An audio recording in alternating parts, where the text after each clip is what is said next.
Greetings, friends. Welcome back to the broadcast. I'm Shawn. Website can be found at scriptureandprophecy.com. That's where you go to find the archives. That's where you go to support this mission of truth. We're looking to start our week, as usual, with some wisdom and some encouragement from the Psalms and from the Proverbs. We're looking at Psalm 105 today and Proverbs 23. Psalm 105 is a psalm of praise.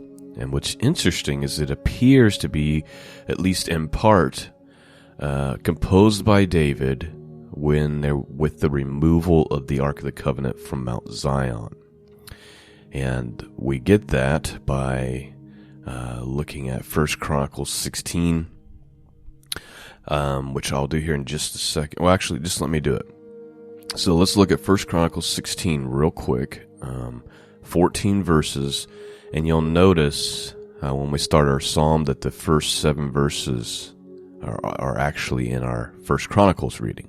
So here's what it says in 1 Chronicles chapter 16, starting with verse 1. So they brought the ark of God and set it in the midst of the tent that David had pitched for it. And they offered burnt sacrifices and peace offerings before God. And when David had made an end of offering the burnt offerings and the peace offerings, he blessed the people in the name of the Lord. And he dealt to every one of Israel, both man and woman, to every one a loaf of bread, and a good piece of flesh, and a flagon of wine. And he appointed certain of the Levites to minister before the ark of the Lord, and to record, and to thank and to praise the Lord God of Israel. Asaph the chief, and next to him Zechariah, Jael, and Sheremoth, and Jahiel, and Mahitaha, and Eliab, and Benaiah, and Obedam, and Jael, with psalteries and with harps. But Asaph made a sound with cymbals. Benaiah also, and Jahaziel the priest, with trumpets continually before the ark of the covenant of God. Then on that day David delivered first this psalm, to thank the Lord into the hand of Asaph and his brethren. Give thanks unto the Lord, call upon his name, make known his deeds among the people. Sing unto him, sing songs unto him, talk ye of all his wondrous works. Glory ye in his holy name. Let the heart of them rejoice that seek the Lord. Seek the Lord and his strength, seek his face continually. Remember his marvelous works that he hath done, his wonders, and the judgments of his mouth. O ye seed of Israel, his servants, ye children of Jacob, his chosen ones. He is the Lord our God, his judgments are in all the earth. So that's just the first 14 verses in 1 Chronicles chapter 16. And that ending part there is the part that begins our psalm. And so it looks like this particular psalm of praise that we're getting ready to read this morning was composed by David and was delivered during this time when the Ark of the Covenant was brought back. So with that history and backdrop, let us read. I'm not going to do commentary or anything this morning on Psalm 105. I'm just going to read you the 45 verses. So open up your hearts and let the Word of God strengthen and encourage you this morning. Let's begin. Psalm 105, King James Bible.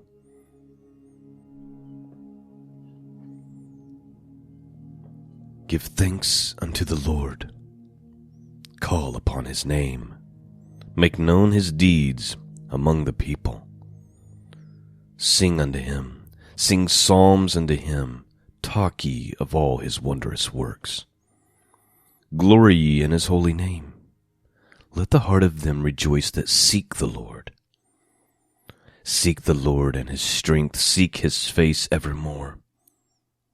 Remember his marvelous works that he hath done, his wondrous and the judgments of his mouth. O you seed of Abraham his servant, ye children of Jacob his chosen. He is the Lord our God, his judgments are in all the earth. He hath remembered his covenant forever, the word which he commanded to 1,000 generations, which covenant he made with Abraham, and his oath unto Isaac. And he confirmed the same unto Jacob for a law, and to Israel for an everlasting covenant, saying, Unto thee will I give the land of Canaan, the lot of your inheritance. When they were but a few men in number, yea, very few, and strangers in it, when they went from one nation to another, from one kingdom to another people, he suffered no man to do them harm. Yea, he reproved kings for their sakes, saying, Touch not mine anointed, and do my prophets no harm. Moreover, he called for a famine upon the land. He brake the whole staff of bread. He sent a man before them, ever Joseph, who was sold for a servant, whose feet they hurt with fetters. He was laid in iron, until the time that his word came. The word of the Lord tried him. The king sent and loosed him, even the ruler of the people, and let him go free. He made him lord of his house and ruler of all his substance, to bind the princes at his pleasure and teach his senators wisdom. Israel also came into Egypt, and Jacob sojourned in the land of Ham. And he increased his people greatly, and made them stronger than their enemies. He turned their heart to hate his people, to deal subtly with his servants. He sent Moses his servant, and Aaron whom he had chosen. They showed his signs among them, and wonders in the land of Ham. He sent darkness and made it dark, and they rebelled not against his word. He turned their waters into blood, and slew their fish. Their land brought forth frogs in abundance in the chambers of their kings. He spake, and there came diverse sorts of flies and lice in all their coast. He gave them hail for rain, and flaming fire in their land. He smote their vines, also their fig trees. He brake the trees of their coast. He spake, and the locusts came in caterpillars, and that without number. He did eat up all the herbs in the land, and devoured the fruit of their ground. He smote also the firstborn in their land, the chief of all their strength. He brought them forth also with silver and gold, and there was not one feeble person among their tribes. Egypt was glad when they departed, for the fear of them fell upon them. He spread a cloud for a covering, and fire to give light in the night. The people asked, and he brought quails, and satisfied them with bread of heaven. He opened the rock, and the waters gushed out. They ran in the dry places like a river. For he remembered his holy promise, and Abraham his servant. He brought forth his people with joy, and his chosen with gladness. He gave them the land of the heathen, and they inherited the labor of the people, that they might observe his statutes and keep his laws. Praise ye the Lord. That, my friends, is Psalm 105. I pray that it spoke to your heart this morning. Let's finish off by getting some wisdom from the Proverbs. We're looking at Proverbs 23 this morning. Let's begin. Verse 1, King James Bible. When thou sittest to eat with a ruler, consider diligently what is before thee, and put a knife to thy throat if thou be a man given to appetite.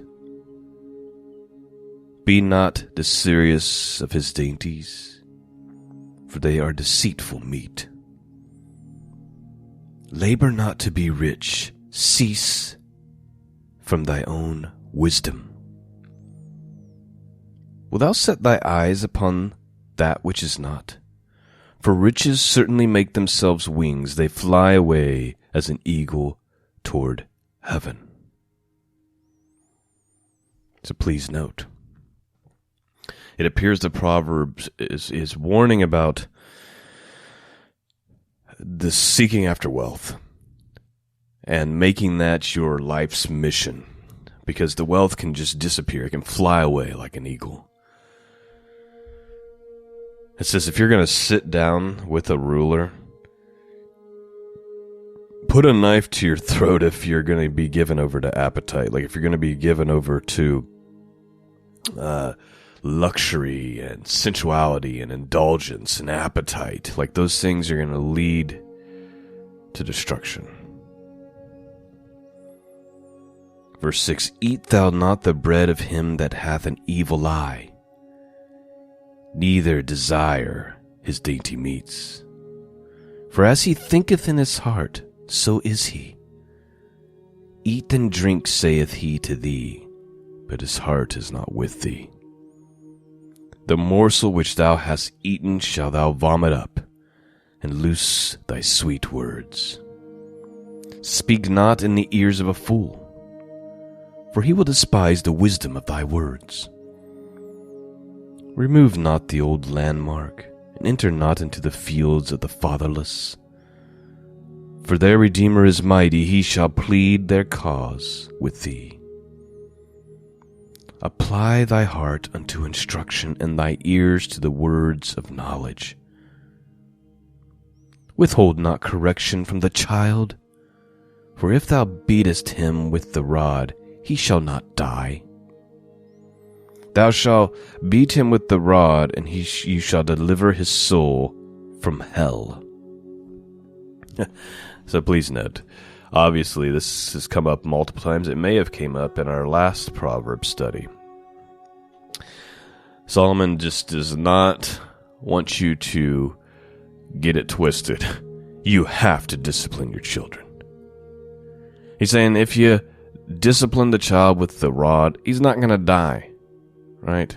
Stop acting like it's just a murder to spank your child's bottom. And we've gotten to a place in our society where we act like it's just murder. Psalm's like, he's not going to die.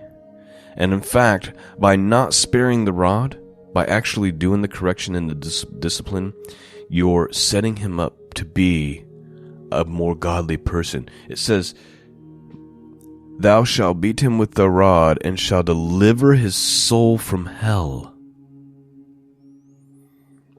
Continuing on. My son, if thy heart be wise, my heart shall rejoice, even mine. Yea, my reign shall rejoice when thy lips speak right things.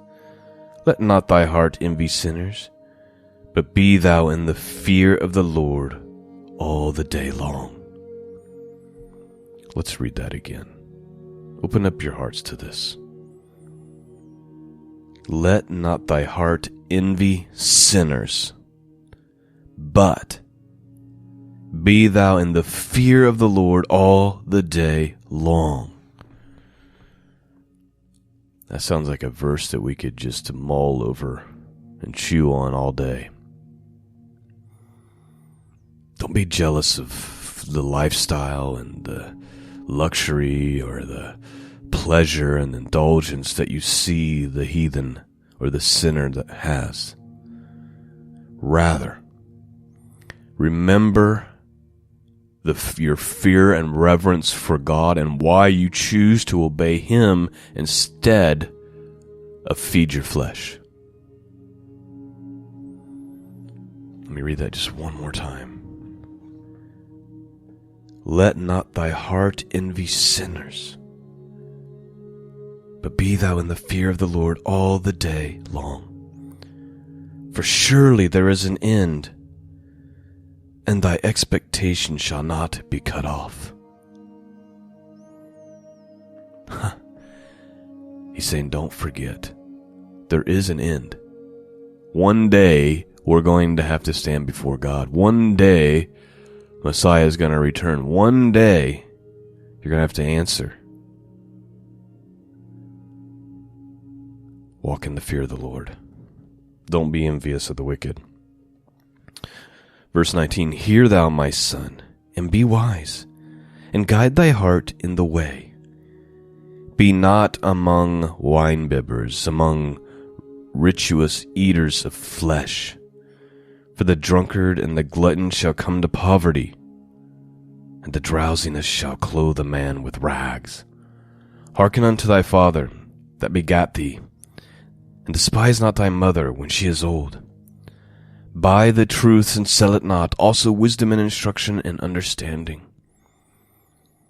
The father of the righteous shall greatly rejoice, and he that begetteth a wise child shall have joy in him. Thy father and thy mother shall be glad, and that bear thee shall rejoice. My son, give me thy heart, and let thy eyes observe my ways. For the whore is a deep ditch, and a strange woman is a narrow pit. Again, please note, another common teaching throughout all the Proverbs. He's warning his sons over and over, stay away from the strange woman. It's a trap.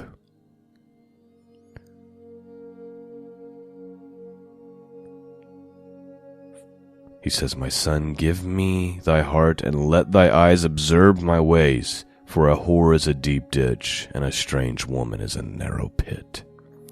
She also lieth in wait as for a prey, and increases the transgressors among men. Who hath woe? Who hath sorrow? Who hath contention? Who hath babbling? Who hath wounds without cause? Who hath redness of eyes? They that tarry long at the wine, they that seek mixed wine. He's saying, if you're going to long for alcohol, you're going to long for the wine, this is your future. Who hath woe, who hath sorrow, who hath contentions, who hath babbling, who hath wounds without cause, who hath redness of eyes. Verse 31, Look not upon the wine when it is red, when it is given its color, in the cup, when it moveth itself aright. At the last it biteth like a serpent, it stingeth like an adder. He's warning that state of mind that alcohol and wine will put you in will cause you to be a fool. We're not even necessarily talking about drunkenness. We're talking about a little too much wine, a little too much practicing drinking wine all the time will lead you to do things, to say things that you probably wouldn't do otherwise. Listen. Here, listen what he says. Look not upon the wine when it is red, when it giveth its color, in the cup, when it is moveth itself aright. At last it biteth like a serpent, and stingeth like an adder. Thy eye shall behold strange women, and thy heart shall utter perverse things.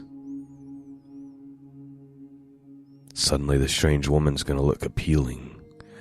And the strange woman is just simply someone who's not your wife, or someone who is not a godly woman if you're a single person. Thy eyes shall behold strange women, and thy heart shall utter perverse things. So you're going to say perverse and dumb things because of the wine. Verse 34, Yea, thou shalt be as he that lieth down in the midst of the sea, or he that lieth upon the top of a mast. They have stricken me. Shalt thou say, and I was not sick? They have beaten me, and I felt it not. When shall I awake? And I will seek it yet again. And that is the end of our Proverbs. Very strong warnings from Solomon there at the end of the Proverbs 23 against longing for that wine, the dangers. Let it all sink into our hearts and minds and soul. I just have to remember that verse today. If I had a verse for the day, let not thy heart envy sinners, but be thou in the fear of the Lord all the day long. Thank you for listening. Thank you for your prayers that are so desperately needed right now. There's things I'm up against that I don't want to go into detail about on the broadcast, but I need your prayers. Thank you for your support. Couldn't do it without you. Peace and grace be with all of you until next time. God bless.